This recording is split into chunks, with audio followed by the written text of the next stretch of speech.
آج میرے ایک دوست، یہ میرے اس بیلی ووڈ میڈیا ہاؤس میں میرے پارٹنر بھی ہیں، پی ٹی آئی کے وہ ٹکٹ ہولڈر بھی ہیں، ان کی کھڑی گاڑی کو ہٹ کیا کسی نے.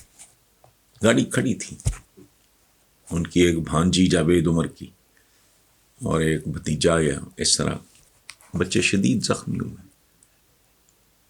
اور جو میاں بیوی تھے وہ پاگل کا بچہ کھڑی گاڑی میں، اس کی بھی ایس یو وی تھی جسے عام زبان میں ہمارے جیپ کہتے ہیں، ان کی بھی جیپ تھی.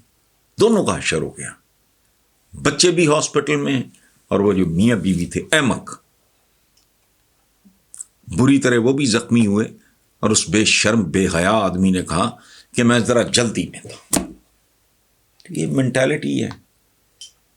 قطار لگانا نہیں سیکھ سکے 74 سال میں. میں نے اس ملک کے ایک بہت بڑے آدمی کو کہا، میں نے کہا میں بالکل ایج پہ کھیل رہا ہوں.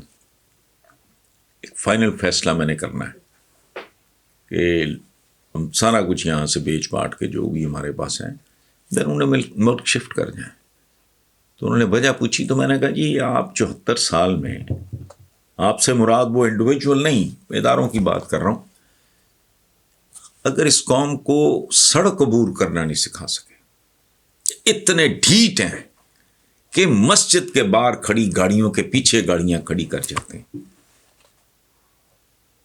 دوائیوں کی دکان، اس پہ ایک ماڑی سی گاڑی کھڑی ہے، اس کے پیچھے آپ اپنی لینڈ کروزر کھڑی کر گئے. کوئی شرم حیا نہیں کہ جو بندہ اندر گیا ہوا ہے پتہ نہیں کوئی لائف سیونگ ڈرگ لے رہا ہے، پتہ نہیں اس کی ماں، اس کا باپ، اس کا کوئی بچہ کس حال میں ہوگا. تو یہ میں اس کے لیے لفظ استعمال کرتا ہوں میرے اجنبی بھائی کہ it is the society of sub men and مینیملس.